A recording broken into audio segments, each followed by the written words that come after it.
What's happening, you guys? Alright, it is the 1st of December again. Same day as my last vlog, which was a delivery to the Cisco Foods facility in Riverside, California. Alright, today's vlog, we're going to be picking up at the Walmart Distribution Center in Loma, California, or Jurupa Valley is also. If you look on the internet, on Google, I think it shows up as Jurupa Valley, but it lists on my info as Jurupa. I mean, as Loma. Okay, we're gonna get off. We're on the westbound 10 freeway right now. I'm gonna go ahead and use Etiwanda. Now, technically, a certain part of this route we're gonna be taking is not technically truck legal.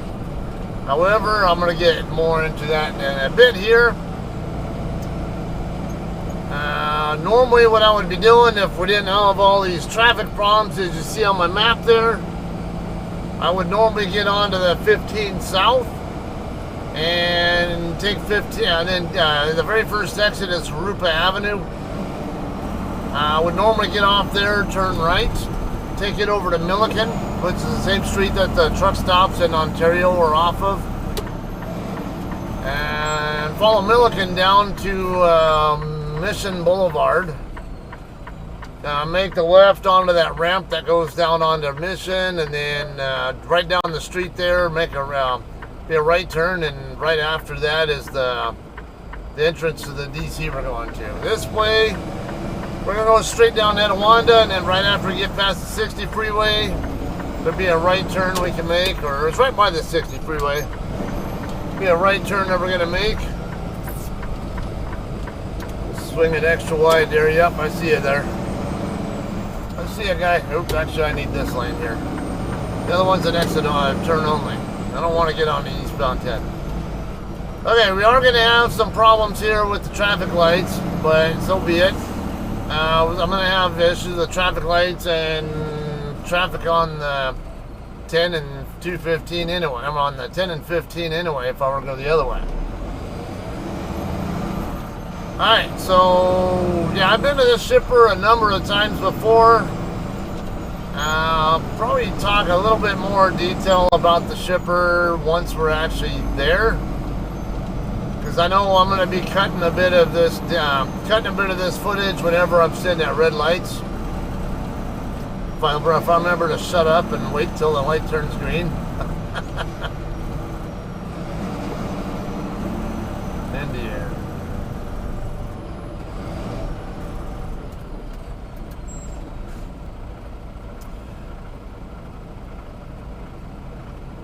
Alright guys, so how about we talk about that last load, because I talked to him in that last video about I ended up on Interstate 10. It was not where I normally would have ended up with on that route, but I did end up down there, and there's a reason for it. I'm going to talk about that. Get this light on here just in case. I think you should be able to see me fine anyway, but it's starting to get dark, so just in case. Alright, so I ended up, after I picked my load up, I got to the Loves in Dalhart, Texas. Then when I was getting ready to get rolling, I was checking the snow forecast on I-40, and it wasn't looking very favorable to me. Gallup, New Mexico, and Lupton, Arizona area, right there at the New Mexico border, they were expected to get dumped on, like several inches, like more than half a foot of snow. Alright, not that big a deal to me. I can deal with the snow and icy roads. Just, like I say, just don't drive stupid. Don't make sudden movements. And you shouldn't have any problems. The real problem there is you get too many other knuckleheads who don't know how to drive in it. Or they lose, if they even just slightly slip, they don't know how to properly handle it, and next thing you know, they lose control. Or they're going too fast, playing super trucker. They cross over the interstate, crash into someone going the other way, or whatever the case, a lot of times the freeway gets shut down because of these incidents that happen. And sure enough, I get rolling, And not too long after I think I'd gotten on the I-40 from Tucumcari by then, but I was keeping track of what was going on with the traffic situation over there between Gallup and, we'll just say, Holbrook, Arizona. And it was looking pretty bad over there. It was slow. It looked like traffic was probably not going more than 15 miles an hour, maybe if even that. And I don't want to deal with that. So I take my usual avoid the weather route. Like I say, I don't mind. I don't have a problem with driving in the snow. I just don't want to deal with the messes, the traffic messes that get created by other people not knowing how to properly drive in it. I've seen it too many times. The road gets shut down for hours because of someone crashing.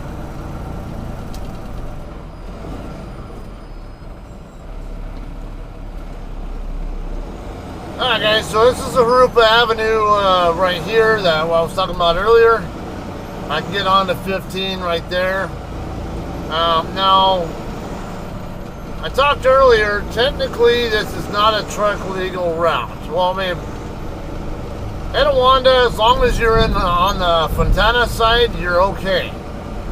But for some stupid reason, the city of Jurupa Valley, there's one little section right there by the 60 freeway, which is like the most truck critical area, get this, is not truck legal. Basically from right before you get to the 60 over to just before you get to where the Flying J is over here up the road, it's not technically truck legal. But it's an antiquated ordinance. And you're going to see trucks galore using the road all the time. You know, trucks will get off the 60s here at Etiwanda, trying to get over to Flying J or whatever. And it's like, it's ridiculous. There's a reason why Flying J built their lot there too. That was a brand new lot that just got built a few years ago. 2 or 3 years ago, whatever it was.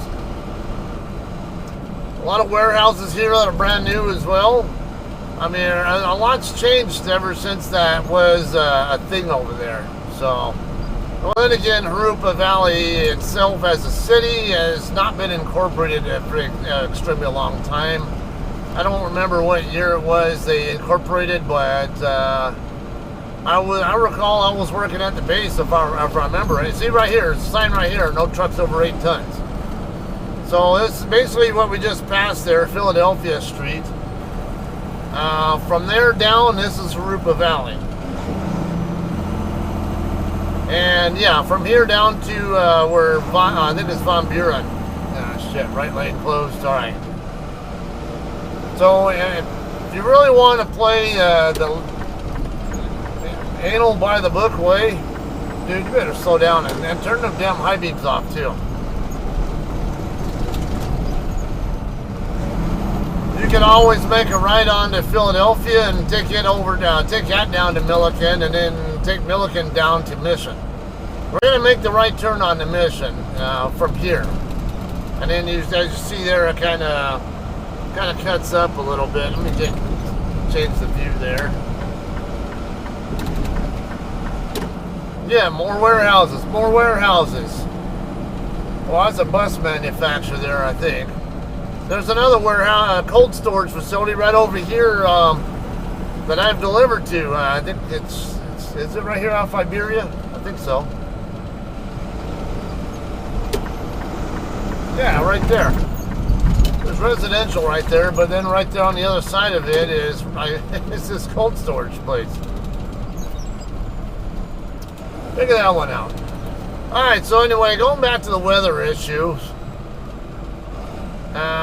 So what I do to go around that is I'll get on US 54 in Santa Rosa, New Mexico, and I'll take 54 down into Vaughn, and then it goes into Duran, Corona, Carrizoso.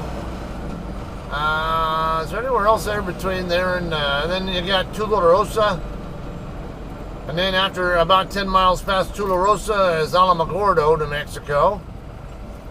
And then in Alamogordo, I pick up US 70. Well, actually, 54 and 70 run concurrent between Tularosa and Alamogordo. But then when I get to Alamogordo, where they split off, I take the 70 side, take that over to Las Cruces, and get on I-10 right there.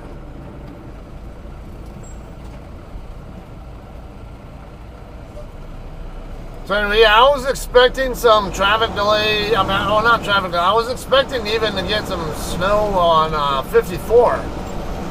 Usually, if there's any at all, it usually tends to hit over in the kind of the Corona, Duran, and on the way to Carrizoso area.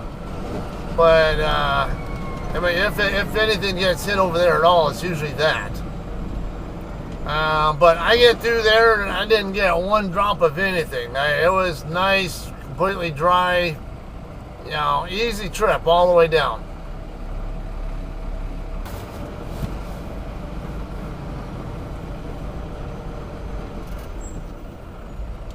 One the ladder truck goes south on Etiwanda, but the other truck turned up Mission.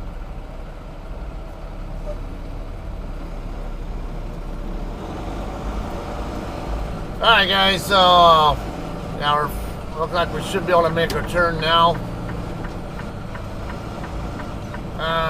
Yeah, I see there's no shortage of truck traffic here going in both directions. That's why, like, nobody pays attention to those damn signs.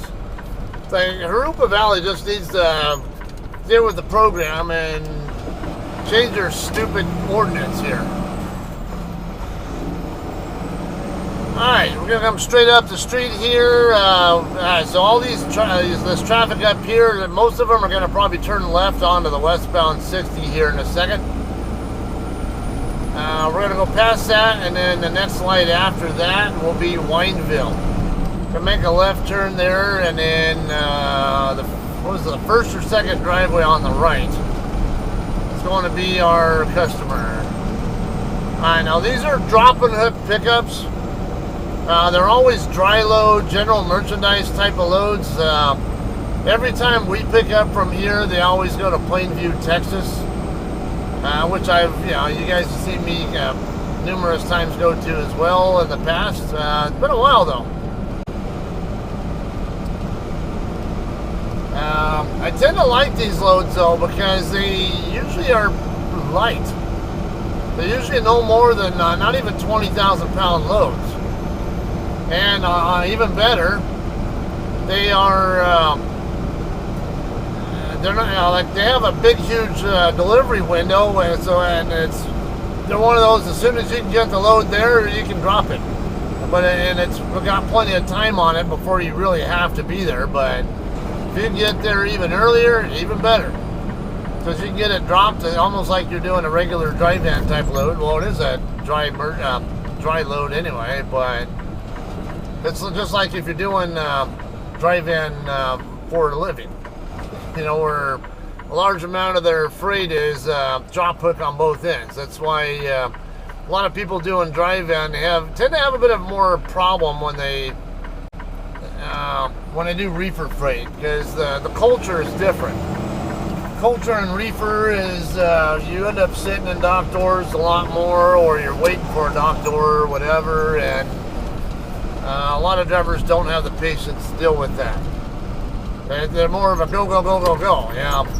My aircraft maintenance days, I can equate it to the difference between working on heavy jets versus fighter jets. The fighter guys, they only fly for about an hour at a time, maybe an hour and a half, and they might do like 4 lines a day on the single shift. And you know, the heavy airplanes, like what I worked on, they would normally fly like 4 to 6 hours. Okay, we're gonna wait on them to wave me up. Or actually, they look like they took the sign down. All right.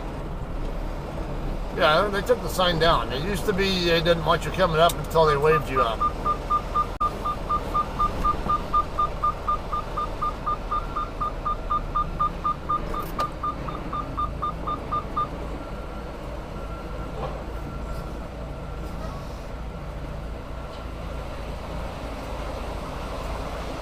Hello. Good, how you doing?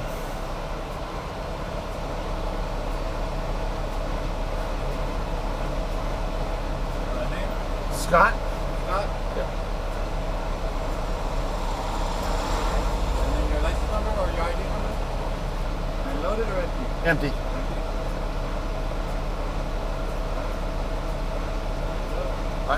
Question, because I remember you guys changed things up. It used to be, we had, oh no, come up here now. Yeah, if it's empty, you can go right here with them. They're going to take you inside the system. Okay, yeah, that's what changed. Because I remember they used to be over here in the corner. No, it's right here now. Yeah. Change it, they move it around. All right, cool, appreciate it. Yep.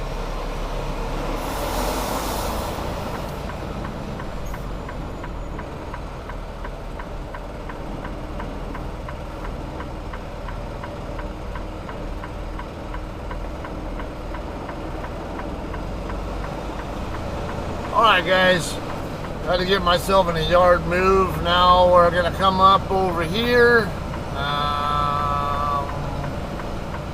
They've kind of changed this around a little bit here. Used to be there was a booth over here in the corner that we would turn, we'd come around here and do a U-turn. Now they do the inspection here.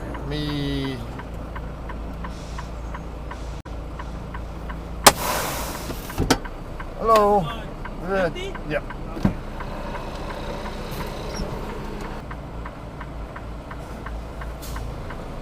Alright guys, we're good to go here.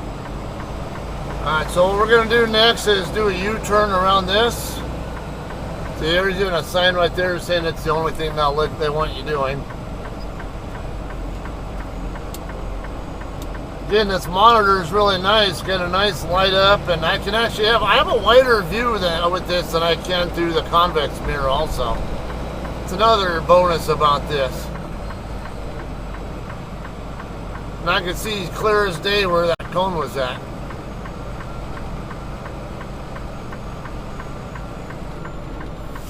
Look like these guys might be going home from work or something, or going on their lunch break or something. I don't know. Wait on these guys. This guy's walking across, doesn't even know that I'm coming.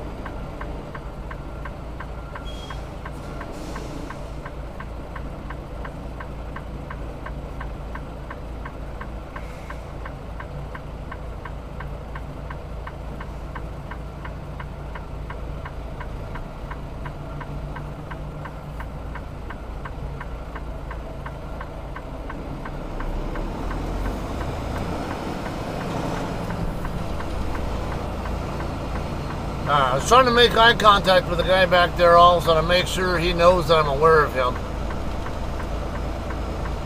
So if he knows that I'm aware of him, then he knows that I'm not going to run him over as well.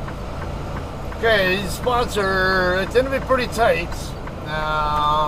Usually,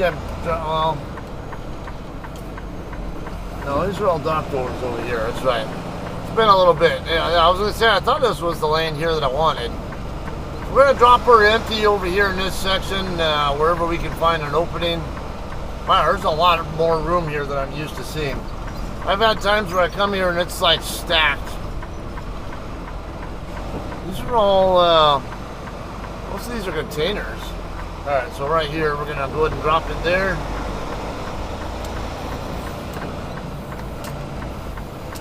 So there's another one of ours right there.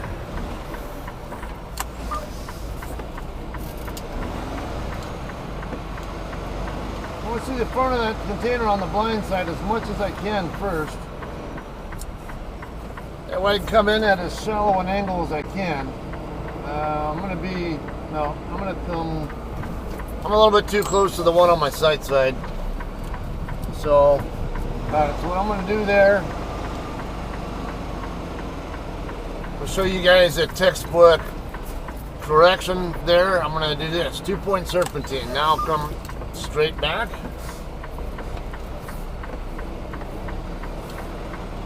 And it should just dive itself in.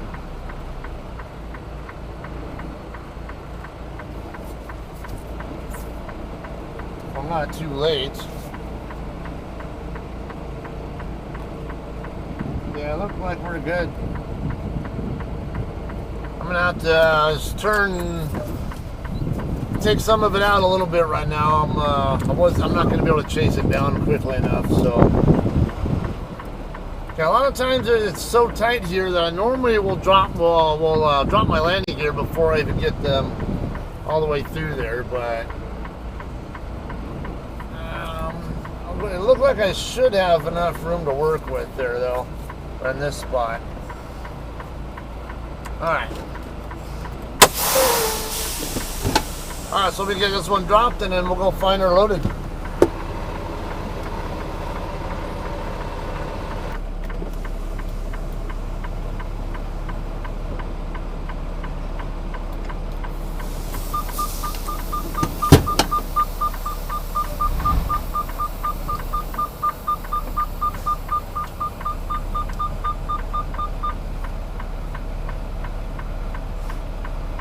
Alright guys, we are disconnected now. Let's go find our loaded. We're looking for 6719. That's 6599 right there. That's the other thing. When you're picking up here, you have to know your trailer number before you even come in here. Yeah, and they're always, every time I've ever been here, the loads are always ready before I even get here. Which one is this? There it is right there.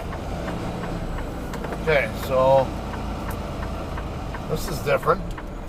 They used to always park a bunch of trailers here, and there was like maybe room for a couple of shag trucks here before. Man, look how many yard mules they have here. That's a lot. But I'm not surprised because shit, I'm off. Because every time I come here, it's like this. Like most of them are in operation. Thinking a couple of these drivers are carelessly forgot to turn their four-ways off before they got out of their trucks, though.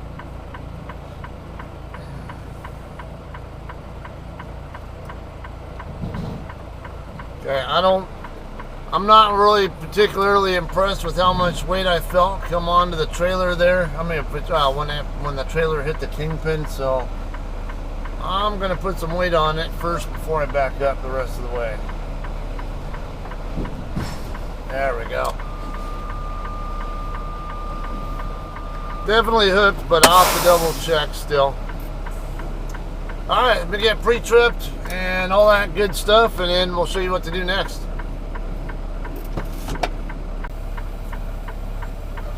Alright guys, let's go get checked out now. We're good to go here. So we're going to turn to the right and basically go over there to that west end of the lot. And we'll kind of circle down. We'll kind of do a turnaround, I guess you would call it, or go around these this row of trailers over here. Actually, if I zoom in here, see how you get the building here off to my left? And if you go up to the top end of that view there's that row of drop trailers right there on the west end of that building. Okay, we're going to basically go around those drop trailers there and then turn back and face the other direction toward the east on the other side of those drop trailers, where you see like 3 or 4 trucks. Look like one of them's orange, like maybe it's a Snyder with 3 others there. Okay, I'm right there is a shipping booth. That's where we're going to get our BOL from. We'll be checking out there, and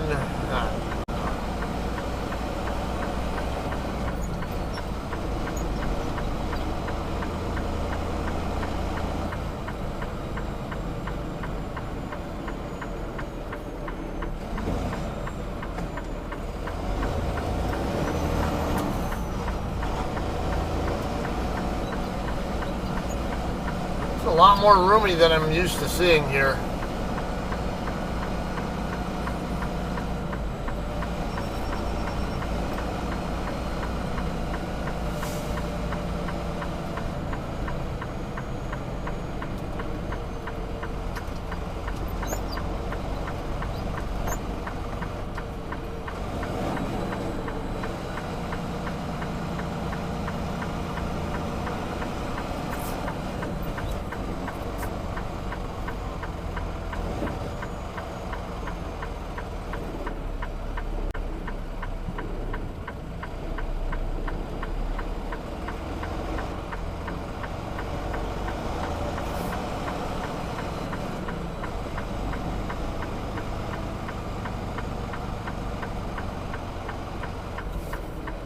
Speaking of Schneider, there we go. Okay, I'm gonna need my BOL number over here, so I'm gonna take my phone with me so I can give them that information. Take a few minutes there. I can also lock up my trailer as well. I mean, you know, put my enforcer on, whatever, and we'll get out of here. Alright guys, we are all ready to go here. Got our BOL in hand. And sealed up and locked and all that. Alright, so now we're going to come up to the stop sign and come back out the same gate we came in. And get the hell out of here. You all already know we're going to Plainview, Texas. Normally the way I take to Plainview is I-40 across to Santa Rosa, and then I'll get on US 84, take that down to Fort Sumner, New Mexico, and then I'll take 84/60/70 or /60 whatever to Clovis. And then I'll stay on 84 till I get all the way over to Muleshoe, Texas, which is about 10 miles into Texas on 84. And then right there where 70 and 84 split off, I'll take the 70 side, and then 70 will take me straight into Plainview. Plainview is right where US 70 and Interstate 27 meet up, in between Amarillo and Lubbock. Alright, so that's what's going on. Now, if there's a reason to not want to deal with I-40 because of weather, perhaps, another way you can go is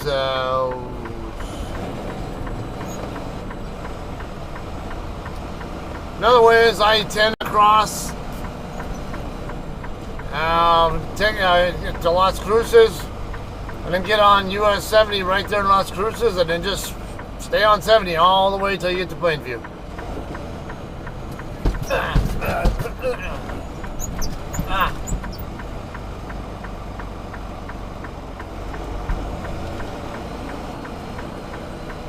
Alright, it's only a 20,000 pound load, just over 20. Normally, okay, yeah, they usually wait on them to wave me through, but, or wave me up, whatever. There we go, now he's ready.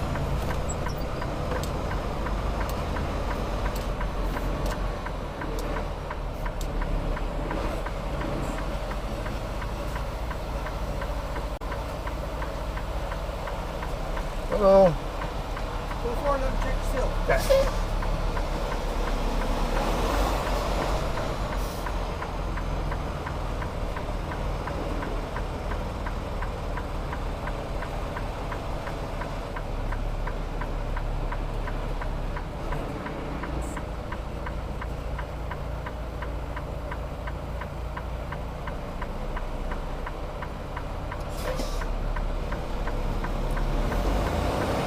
Alright guys, we are good to go now. I don't know why they want us to make right turn only out of here. I think it's bullshit. I'm not going that way. Another JCT coming in now.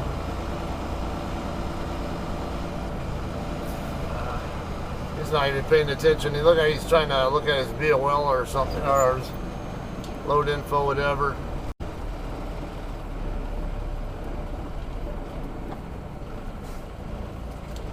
Oh, another car coming. No, you're not going to tell me that I can't turn left here. I'm not taking no for an answer. It's a stupid rule.